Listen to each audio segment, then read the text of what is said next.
শুভেন্দু অধিকারী গতকাল একেবারে 180 আসনে লক্ষ্যমাত্রা বেঁধে দিয়েছেন, আর তাকেই কটাক্ষ করেছেন তৃণমূল নেতা দেবাংশু ভট্টাচার্য।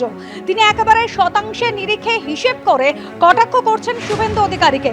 তিনি বলছেন 200 টার্গেট দিয়ে যারা 77 পায়, 35-এর টার্গেট দিয়ে যারা 12 পায়, 180 টার্গেট সেট করে তারা ফাইনালি কত পেতে পারে।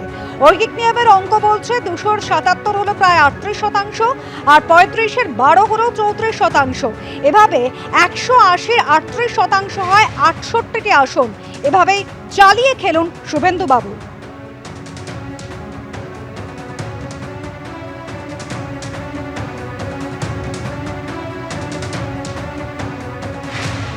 আমাদের বিশ্বাস বিরোধী দলের তকমা প্রাপ্তির সম্ভাবনাটাও আপনি একা হাতেই শেষ করবেন।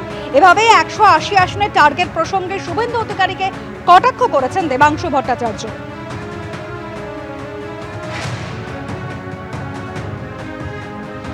বিজেপি নেতা সজল ঘোষ এই মুহূর্তে রয়েছেন আমাদের সঙ্গে টেলিফোন লাইনে। সজলদা, গতকাল শুভেন্দু অধিকারী একেবারে 180 আসনের টার্গেট বেঁধে দিয়েছিলেন, আর দেবাংশু ভট্টাচার্য তিনি একেবারে ঐকিক নিয়মে হিসেব করে তাকে কটাক্ষ করছেন।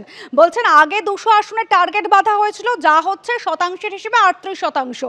সেইভাবে হিসেব করলে 68টি আসন, 180 লক্ষ্যমাত্রা হলে 68টি আসন পাবেন আপনারা।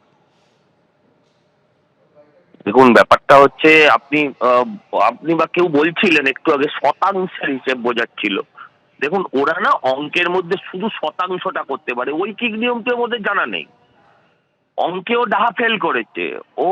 আসলে দেখুন, একটা মানুষের রাজনীতি মানে যদি শুধু মোবাইল হয় তাহলে তার এরকম রেজাল্ট হয়। হাম্বা হাম্বা মার্কা কবিতা যে কোনো পাড়ার বাচ্চা ছেলেও লিখতে পারে, তার মধ্যে কোনো রাজনৈতিক দূরদর্শিতা নেই। যখন আপনি কোনো কথা বলবেন তখন আপনাকে ভেবে বলতে হবে।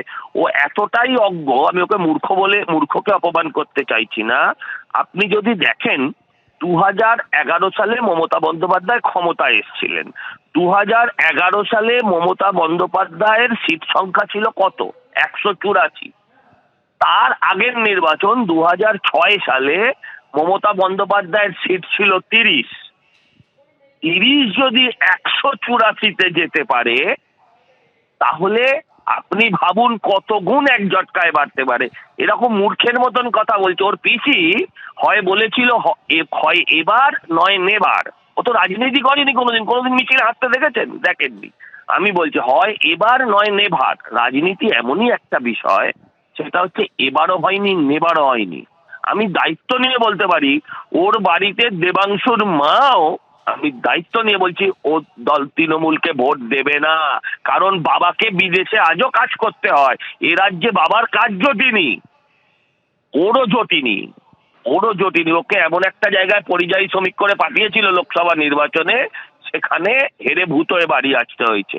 সেইটা ওর মাথায় রাখা উচিত যে যারা দুদিনের ফিল্ম স্টার তারা সব এখন লোকসভায় চলে গেছে। ও এখনো এই চ্যানেল সে চ্যানেল ঘুরে চিৎকার করে ফেসবুকে লিখে বেড়াচ্ছে। এর বেশি ওর কিছু হয়নি। অনেক ধন্যবাদ সজলদা।